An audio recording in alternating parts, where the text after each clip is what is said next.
సర్పంచ్ అక్క, ఓ సర్పంచ్ అక్క, నువ్వు ఇలా పేపర్లో పడ్డవే.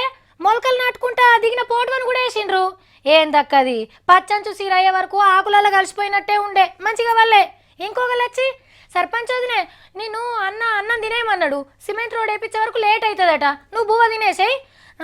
సర్పంచ్ మేడం, రేపు పొద్దుగల్లా 8 గంటలకు మా స్కూల్లో జెండా ఎగరేస్తున్నాం. మిమ్మల్ని ఒక బిస్కెట్ల ప్యాకెట్, పిప్పర్మెంట్ల ప్యాకెట్ తీసుకొని రమ్మని మా హెడ్ మాస్టర్ సార్ మీకు చెప్పమన్నాడు. వేరే మనిషి వచ్చి, అదేందక్క పేపర్లా సర్పంచ్ మంగమ్మ, వెంకటేశన్ 2 పేర్లు రాసిండ్రు, ఎందుకు? ఏంది, లేకుంటే మీ పెన్మిటి పేపర్ చింపేస్తాడా?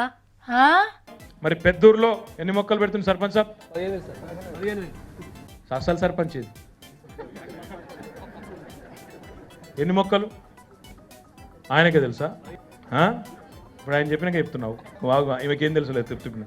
ఎంత మీ టార్గెట్? 40,000. మీ ఆయనది చూసుడు కాదు, ఇప్పటి నుంచి నువ్వు మాట్లాడాలి, నువ్వే ఉపన్యాసం చెప్పాలి. మరి పెద్దూరులో ఎన్ని మొక్కలు పెడుతుంది సర్పంచ్ సాబ్? అసలు సర్పంచ్ ఇది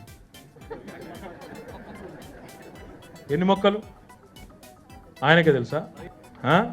ఇప్పుడు ఆయన చెప్పినాక చెప్తున్నావు, బాగా ఈమెకేం తెలుసు లేదు చెప్తున్నా. ఎంత మీ టార్గెట్? 40,000.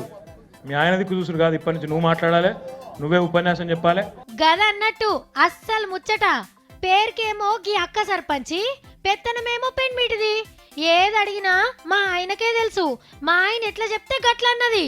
కరీంనగర్ జిల్లా పెద్దూరు కాడ జరిగిందుల్లా ఇట్లా. ఈయన్నే కాదు, చాలా ఊర్లలో ఇట్లనే ఉంటది. ఏడనైనా సర్పంచమ్మ పెన్మిటిదే పెత్తనం, ఆయననే మాట్లాడాలి, ఆయననే తిరిగి రావాలి. సంతకం పెట్టేటప్పుడు తప్ప సర్పంచం ఉన్నదనే సంగతే మర్చిపోతారు ఊరోళ్ళు. ఆడోళ్లను ముంగట్కి రానియరు, ఊరు మంచి చెడ్డలు అరుచుకొనియరు.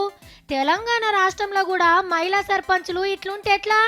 నడుముకు కొంగు చెక్కాలే, ముంగట్కి నడవాలే. రాష్ట్రపతులు అయినరు, మనం ఊరు నేలలేమా?